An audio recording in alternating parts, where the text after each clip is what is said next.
Good evening and welcome to the Daily Report tonight.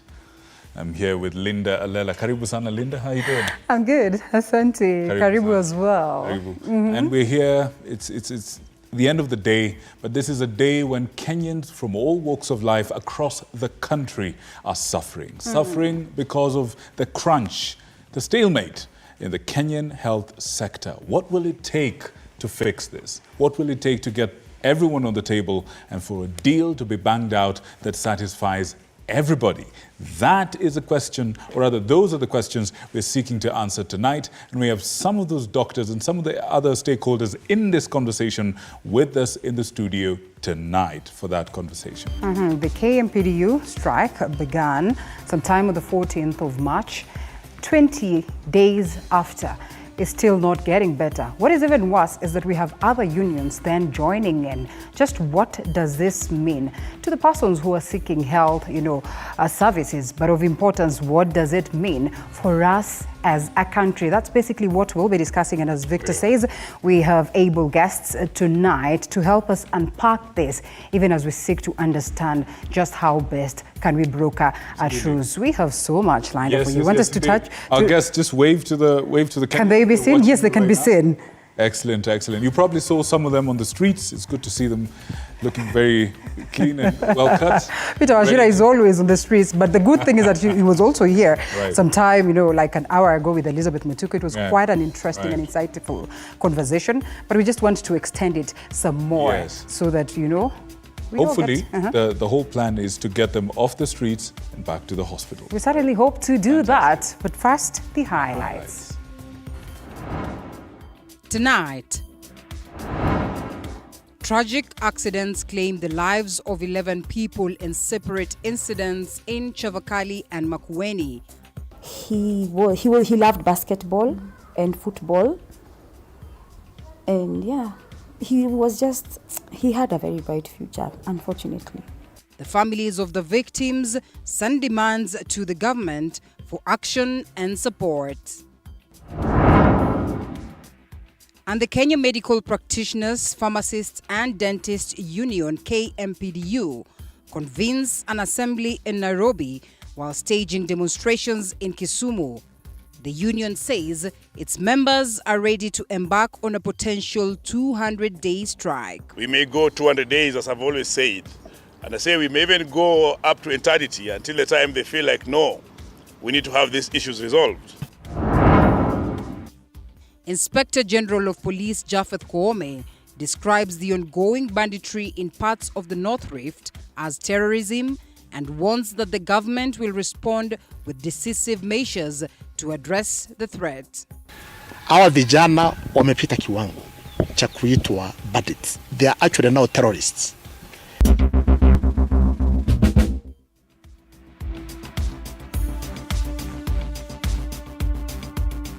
Well, the Daily Report begins right now, to be precise. The People's Court. My name is Linda Alela. Victor Moyakane is here with us. Absolutely. And as well, the sign language interpreter, who's none other than Rhoda Nyamai. We have lots lined up for you in the world of news. Of course, the lines are open as well. You can always interact with us. We'll be sampling some of your comments as to that subject and as well the news stories that we're going to carry right now. We kick off with this one, and the head of public service, Felix Koskei, Tuesday, through a statement, has stated that the government is ready to, among other things, post medical interns. The statement indicating that a truce between doctors and the government could have been reached on the 20th day of the nationwide doctor strike. Now, this comes on the day that the Kenya Medical Practitioners, Pharmacists and Dentists Union called on the president to intervene and find a lasting solution to the doctor strike, as talks between the KMPDU and the Ministry of Health, as well as the Council of Governors, failed. Elizabeth Atieno now reports. A truce between doctors and the government could have been reached on the 20th day of the nationwide doctors' strike after Kenyans were immersed in darkness as they sought health services. Head of Public Service Felix Koskei Tuesday through a statement stating that the government is ready to, among other things, post-medical interns. But even as Kenyans go to sleep with the renewed hope of a truce, the Kenya Union of Clinical Officers strike, on the other hand, has entered its second day. To add insult to injury, the Kenya National Union of Medical Laboratory Officers are the latest cadre to join the strike, which could pose a serious threat to those in need of blood transfusion across the country. The Kenya National Union of Medical Laboratory Officers are instructing all the medical laboratory officers in the Republic of Kenya to go to down their tools and go on strike. And the implication of it is that we will not be having major operations. Some procedures like dialysis will not be able to be done. So we don't know whether Kenyans are going to get blood from Tanzania, Sudan or Uganda. The Kenya Medical Practitioners and Dentists Union, KMPDU, says it will not loosen the rope as its members stretch the government to fully implement the 2017 CBA to the latter. The medics have also decried depression and work burnout. I'm tired of doctors calling us for food, of us being called to fundraise for the sick. Over the weekend we buried Dr. Edith, whom we took forever to fundraise for her. By the time we got the money, she was dead. I have a surgeon in Kericho having liver cancer we are fundraising for. Kitu ambacho kwamba ni aibu kubwa, mimi daktari siwezi kujimudu katika maishani mwangu. Nimeenda ni mpaka tu watu madaktari wanaanza kwenda kuomba kuchukua loan, kuingia sasa hivi kuna madaktari pale Mombasa wakiona maduka fulani wanapiga kona kwa sababu wana deni. We may go 200 days, as I've always said. And I say we may even go up to eternity until the time they feel like, no, we need to have these issues resolved. Doctors from Nyanza region on Tuesday took to the streets of Kisumu to protest over the delayed posting of medical interns. The Employment and Labor Relations Court will convene on Wednesday this week, which stakeholders presume could be the only solution left amid the running stalemate. Elizabeth Atieno, TV47, Nairobi.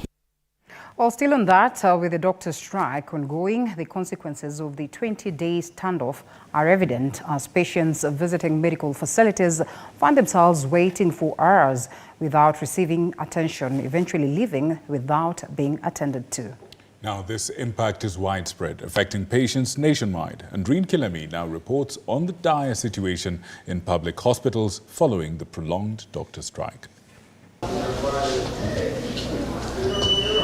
Health services remained paralyzed in most parts of the country as the doctors' strike entered its 20th day Tuesday, leaving the sick in agony, with some seeking alternative options for medical attention. Sasa nimehangaika, mimi nashindwa sasa mgonjwa wangu nitapeleka wapi? Na najua hiyo ni critical, alivunjika hii mfupa.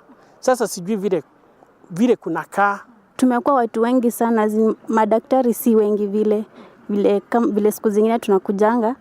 Lakini leo tumekuja tuko watu wengi, madaktari ni wachache. Effects of the strike are felt deep in Kiangondu village, Chuka, Tharaka Nithi County, following the death of a 1-year-old baby Chanel Hadassa, who was allegedly denied treatment in hospital following the doctor's strike. If today was to be asked a question, kakuna ministry haifai go for a strike, ni Ministry of Health. Hata kama ni kufanya maendeleo ama nini. In Homa Bay County, the situation is not any different as patients remain stranded in hospitals. Naaman Okoth and his family are stranded as their Form 2 daughter Josephine Atieno battles for her life at a private hospital where she was admitted for failing to be attended at Homa Bay Referral Hospital. Alikuwa na heart problem. Sasa naomba, sina hata kitu, sina pesa ambaye nilikuwa naye nilimalisha. Hata sina kitu, sijui nianzaje. Naomba tu serikali anisaidie mali nimefika. Siesi afford chochote. According to the matron of the private facility, the patient's condition could not be contained at the facility and has been referred to Jaramogi Oginga Odinga Teaching and Referral Hospital in Kisumu, but her parents are not financially stable to transport her. And today we decided to do a referral to GOtv for cardiologist review because the patient, we have tried to stabilize the patient, but we can't give the support that the patient needs. So that's why we have decided to do a referral to a cardiologist. As to when the government will honor the doctor's agreement remains unknown, but until the government comes to an amicable agreement with the doctors, the situation in public hospitals could get worse. Andrin Kilemi, TV 47.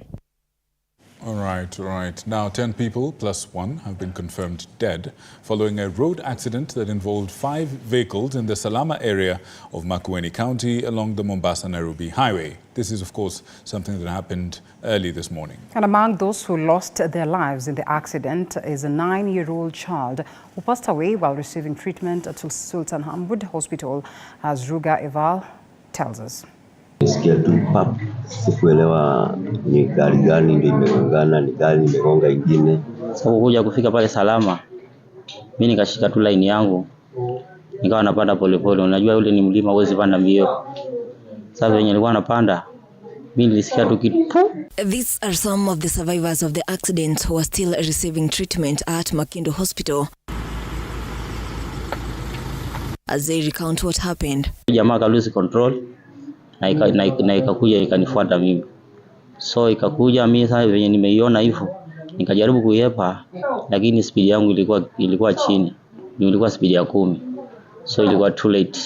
Dr. Jane Mwende, chief officer at Sultan Hamud Hospital, has stated that they received 9 bodies at the hospital, of which 8 have been identified by their relatives, including the body of one of the drivers involved in the accident. We managed to rescue around 12 victims of the accident, and one of the victims, a 9-year-old boy, succumbed on arrival. Patrick Nyabuga, who lost his brother in the accident, has raised concerns on the narrowness of the Nairobi-Mombasa highway, stating that it is a major cause of accidents. Barabara ni ndogo. Ikiwa kama ni two-way sasa hapa hawangepatana. Iendelee kama imetoka kutoka Machakos huko junction ikuje ikiwe two-way. Out of the 11 fatalities, 6 were from one family in Nakuru County, and on the day of the tragedy, they were returning from a family gathering in Mombasa. George Njau, an officer from NTSA, sympathizing with families, he gave a warning to drivers who violate traffic laws. For those to speak out in the PSVs when they see unsafe behavior by the driver. This comes after one student died on the spot and several others injured after a bus belonging to Easy Coach Company lost control and overturned at the Coptic roundabout along Kisumu-Kakamega Highway at around 9 p.m. last night. Ruga Eval, TV 47. Now, the family of Joseph Mandula, the student from Chavakali High School who died in a road accident in Kisumu, is distraught and has laid blame on the school's administration for okaying the night travel. Meanwhile, they say that despite the news breaking on social media, the school is yet to deliver an official statement to them, as Sheila Chelangat details. 9 p.m. yesterday, this Easy Coach bus ferrying 34 students from Chavakali High School got into an accident, killing one on the spot and injuring others. The family of 17-year-old Joseph Mandula, who died, is yet to come to terms with the sudden turn of events. The student was traveling home for the April holidays, and with the news of the accident breaking on social media, it was a cause of worry for Mary about the safety of her son. Kulingana na Easy Coach, kwa sababu hiyo ndio basi huwa wanatumia kucommute, wakaangalia wakaona all the buses were fully booked by other schools prior, so haingekuwa tikitu wange make a decision aseme okay sawa twendeni kesho because there were no buses.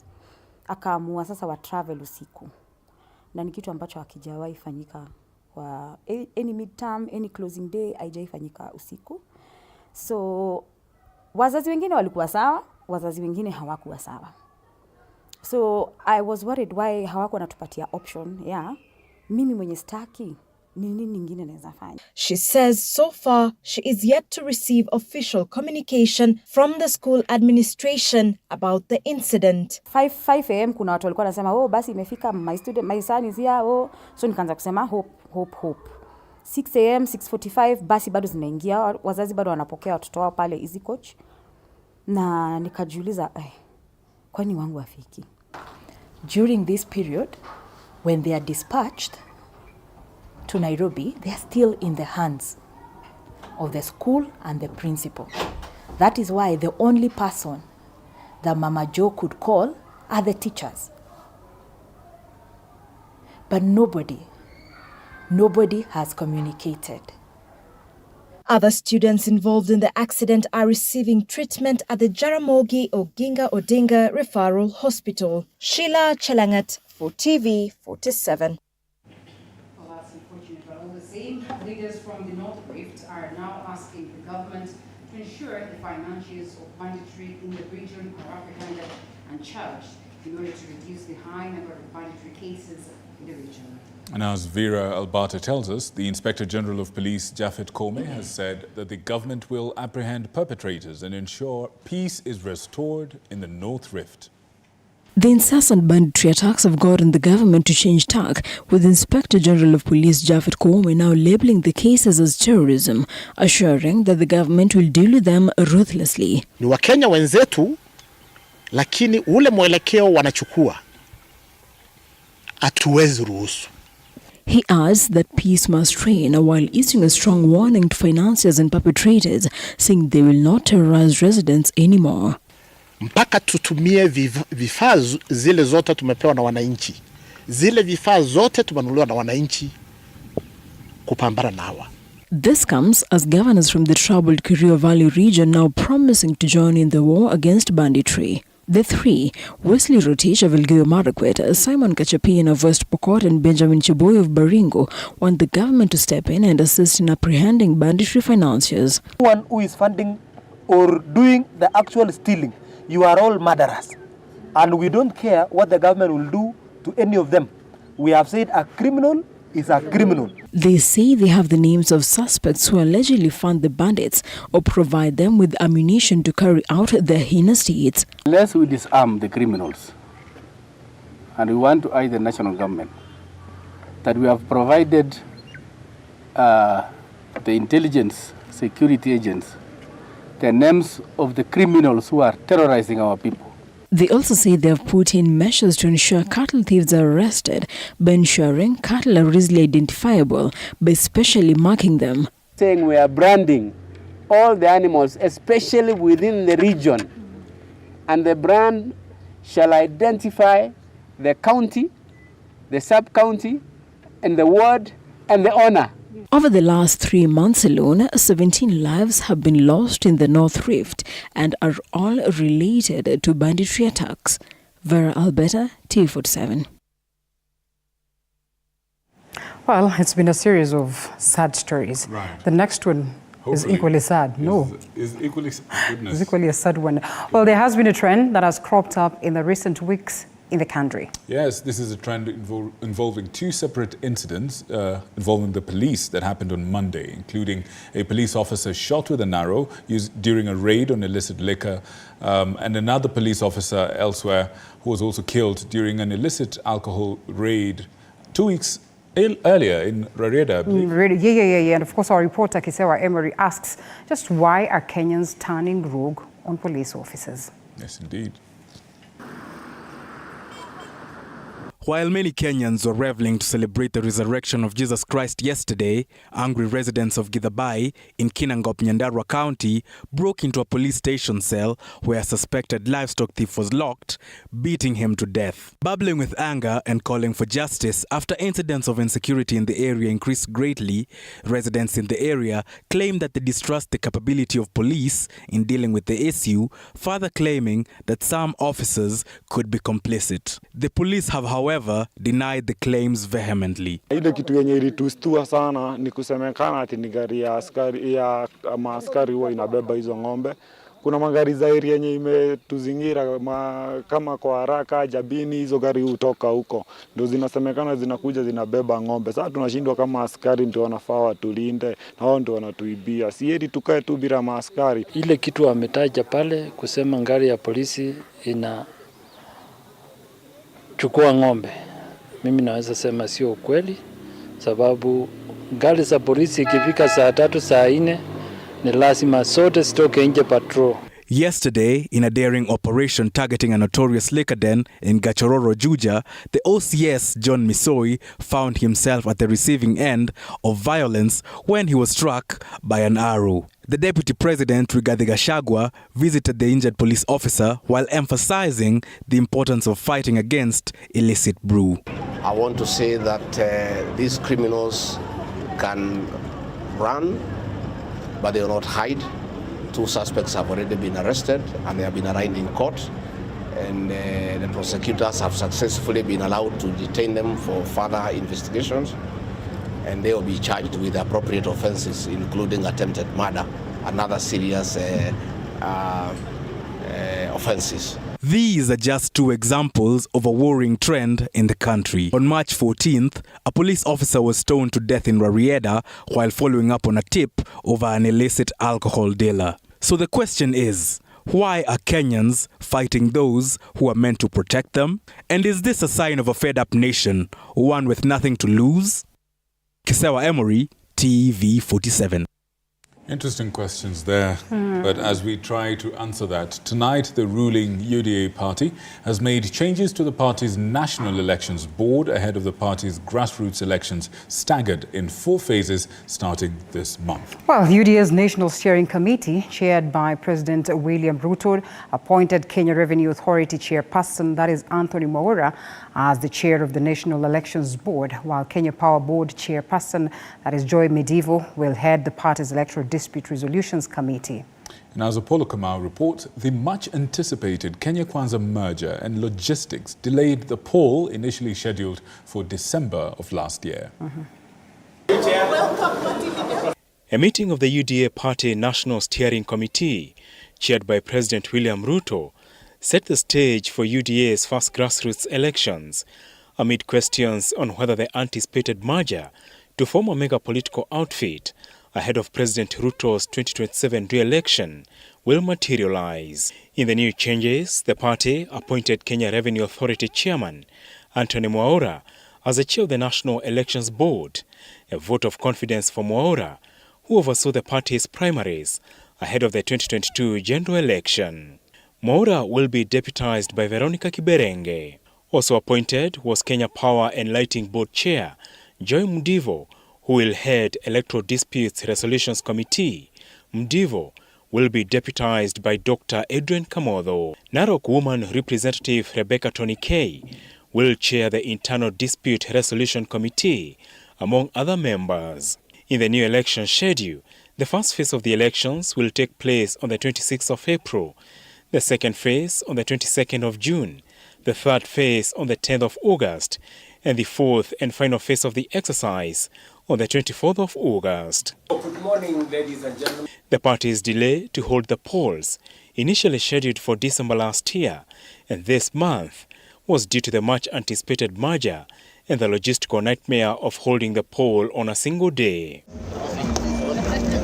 Prime Cabinet Secretary Musalia Mudavadi is said to be eyeing the deputy party leader slot in order to agree to a merger, a position which Mount Kenya has laid stake on through Deputy President Rigathi Gachagua. But as a strong member of the ANC party, I must tell you, frankly, our conversation must be serious about how to strengthen the Kenya Kwanza administration and how to work very, very closely with the UDA, which is the principal party in the coalition, and to even engage in even deeper debates. Don't ask me which deeper debates. Hiyo nitawaambia baadaye. Earthquake ingine itakuja huko mbele. Ahead of the national polls later in the year, UDA is planning to amend its constitution and reduce the number of deputy party leaders from 3 to 1, a key demand made by leaders from the Mount Kenya region. The party says it will hold its elections electronically with a foolproof system, which will allow only registered UDA members to participate. Apul Kamau, TV47. And the earthquake, we wait to see. We're waiting for the earthquake. You know, Honorable Musalia has a history of announcing earthquakes of a particular kind and them actually occurring. So let's wait. Let's wait. Let's look forward to that. Politics is politics. But away from that, heavy rainfall of more than 30 millimeters in 24 hours is expected to over several parts of the Lake Victoria Basin, Rift Valley, and highlands west and east of the Rift Valley, including Nairobi areas. Now, this heavy rainfall is likely to intensify to more than 40 millimeters in 24 hours and spread to the southeast lowlands, the coast, and the northern sector on Wednesday 3rd. Well, it is likely to reduce and of course intensify on the Thursday 4th, and the heavy rainfall is likely to as well be accompanied by gust winds. Now, the counties to be affected include in the Nyanza region, Nyamira, Siaya, Kisumu, Migori, Homa Bay. Of course, in the Rift region, the counties are Nandi, Kericho, Bomet, Narok, Baringo, Nakuru, Uasin Gishu, Kajiado, Turkana, Samburu, Laikipia, and in Western region, there is Kakamega, Vihiga, Bungoma, Busia, and Trans Nzoia. That's right. So I hope those of you who come from those areas, you're paying attention to that. Right. We have seen quite a lot of destruction. I know. I mean, I think a couple of Sundays ago, there was one particular overnight, I would say session of rain, and it was hugely destructive. And, I mean, the loss of lives also is one of the things that we need to be worried about. And I'm looking at the counties and I'm thinking it's actually almost... It's practically the entire country. The entire country. At least half or two-thirds of it. So now that we have the information is power. Hopefully all the lovely viewers of TV47 in those counties will take a moment and stay safe. That's true. Stay safe. All right.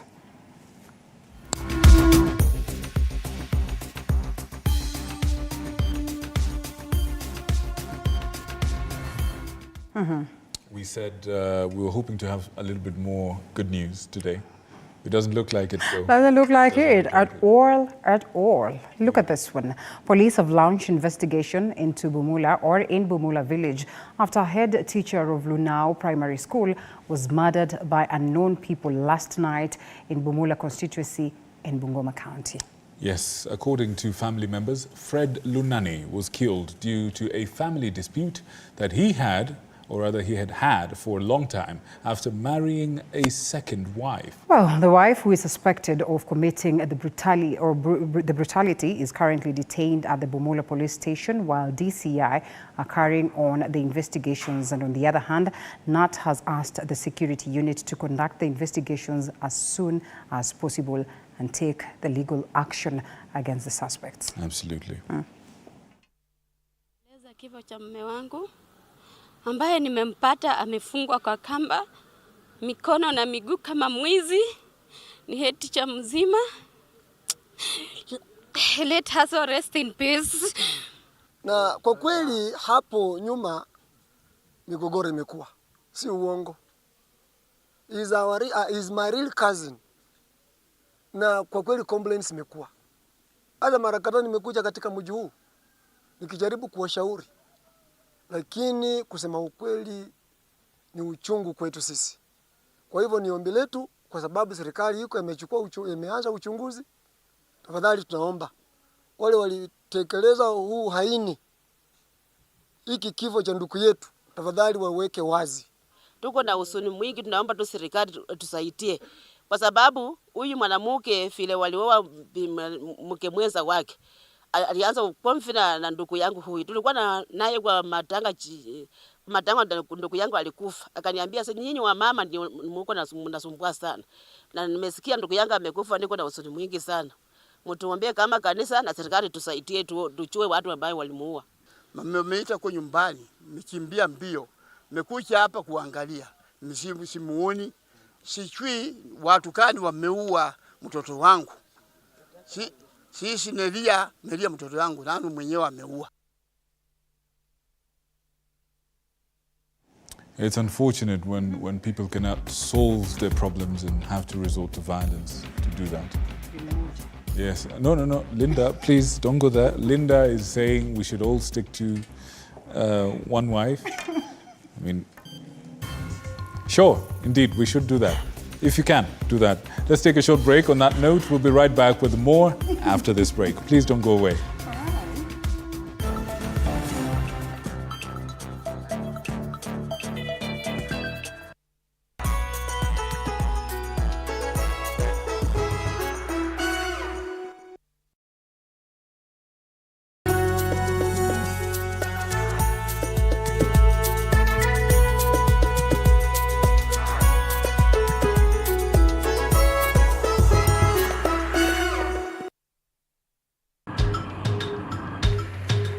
Na safari hii katika Mfahamu Kiongozi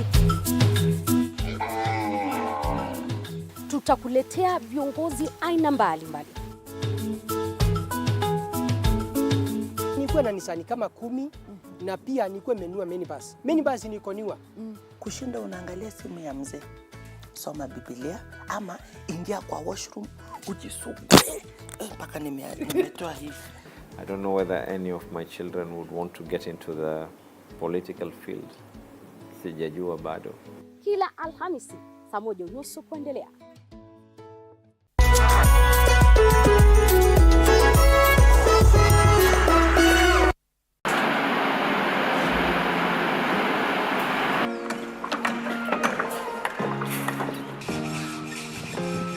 Join us on a journey through the concrete jungles and rising skylines, where every beam, every nail tells a story of progress and vision. In every aspect of life, you have to look at several dynamics. From groundbreaking. Nowadays with the tech, you can check on different websites or you check online and you can see some inspiration. So at least that one would be a diversion.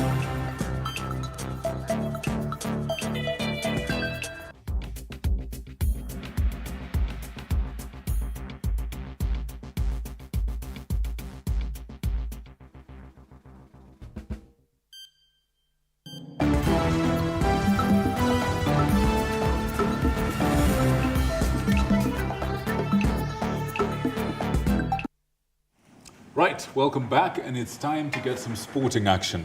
Now, the recently concluded WRC Safari Rally is no longer just about man and machine. It's turning out to be a race towards humanizing the sport and bringing it closer to the fans. Well, in a shift from tradition, international and local top drivers spared time for their tight schedules, that is to interact with the motorsport enthusiasts from start to the end. Tony Kolanda tells us just why Kenya is a unique round, or is in that unique round in the WRC calendar, which puts fans in the front row seat. I hope you went there. No, I didn't go to Naivasha. Let us see that. Yeah, Naivasha would have been detrimental to other matters. Please, let's have a look. All the famous Safari Rally drivers, they have autographed for us. Experience is a good thing. That's good. I'm waiting for Calero Vampera. Motorsport fans were handed a once-in-a-lifetime experience during the 2024 WRC Safari Rally in Kenya. The enthusiasts were accorded a front row seat with some of the world's top drivers, navigators and their crews who would otherwise be accessible on television screens. In the capital city, the over 25 superstars spent almost an hour breaking tradition during the official zoom-off. I've never seen it like live. I normally see it on tele. So today I traveled last night from Nanyuki to here because I wanted to see it one-on-one. Millions and millions of fans around the world are following this race, this rally around the world. And all those eyeballs translate into more tourism, more trade and investment in our nation. The organizers also created spaces and sessions in Naivasha where the excited teams held one-on-one interactions with the locals. At least inatupatia fans moral ya kuja kuona hizi mbio za magari. After hapa tunaenda pale Kasarani, tunateremka Vasha mpaka Sunday. The Safari Rally is one of the few, if not the only round on the WRC calendar which humanizes the sport. Kenyans will be welcoming you with the warmth of our hospitality, generosity, and what we are all known for, the warmth of Kenya. We will send the amazing, fantastic pictures of Safari Rally Kenya the next days out into the world. Action in the stages was full of thrills and spills. However, Kenya's biggest selling point is the invaluable bond created between the crews and the fans. Tony Kolanda, TV47 Sport. Yes. Let me tell you something. Yeah. I'm really excited about this because when I was a small boy, and I believe I am still a small boy in some respects, I'm a former child. That's hot. Listen, I was in love with rally, and I wanted to be a rally driver. Absolutely. Oh, yeah? I would sit and imagine myself in the cockpit of a rally car with a roll cage around me, and the fans would be, and calling my name and saying, go, go, go. Because we used to say, Ian Duncan, Ian Duncan. We used to hear about Patrick it. Njiru, my Patrick goodness. Njiru, Gregory Kibiti, who died. But wait a minute, what happened? The flying sick, yes. Joginda Singh. Joginda. Back when Ian Duncan was running the Toyota Celicas, Right. then he shifted to the Nissan Patrol and the Toyota Land Cruiser, the 70 series, everything. Before you tell me your story, I am surprised that you did not go to Naivasha, because with all that knowledge, yes. Watch this you should space. have been there. Watch this space. I was Should we practicing. look forward to seeing you? It's not too late? The next Naivasha, watch this space. I'm looking forward to that. Man, that one will get TV47. me to Naivasha. I can tell you for free. But I am longing for those days when we used to smama ko barabara, like literally for that, and across the country and all that, and eat dust. Yes. We used to wake up very early in the morning. My dad, almost all my family days. and my siblings to go there. We can get Those were the engraved days. in this. Those were Absolutely. indeed the days. We still have some more sporting action. And the Football Kenya Federation, in collaboration with the Confederation of African Football, has begun a 3-day club licensing workshop for their men's and women's Premier League and, of course, National Super League clubs. Indeed. Now, today, 2 representatives from each of the FKF Premier League and FKF National Super League Club commenced their workshop, which will include on April 23rd, or rather April 3rd, I beg your pardon, it will conclude on April 3rd, 2024. Now, the primary focus will be on the CAF Club licensing online platform, featuring comprehensive training sessions for club representatives on platform usage. They will also receive detailed presentations, that is, of the CAF Club licensing regulatory framework for both men's and women's categories, and including explanations of the mandatory criteria, that is, for domestic and continental competitions. Going to be done for the National Super League, and more importantly now for our Women Premier League clubs, which, as you know, we are one of the top nations in women football now, and we are moving that drive in men to women, because women football is the single highest growing area of sport in the world. And so we want to make sure that those clubs begin to be run in a professional way. We're introducing them this year. So we make sure whoever wins also has a structure. This is about ensuring the club does the right thing. This is about ensuring the club has the right people. The club is run professionally. And so if we do that with women, it's going to take a couple of years to do it at the level of men. But we see a lot of potential there. We think that if you do it and do it well, this is going to be big, and I'm looking forward in a couple of years to ensure that this is done properly. In terms of fairness, in terms of transparency, in terms of equality before everything, we must not lose sight of the fact that CAF itself does not grant or reject a license. Everything is left with member associations to implement, and that's so you must do it in the way that CAF has set. You must not do things according to your own wishes. So in terms of fairness, in terms of balance, in terms of equity, it's still there with the member associations. We encourage member associations to, as much as possible, be fair to its members, to its clubs and all that in implementing it.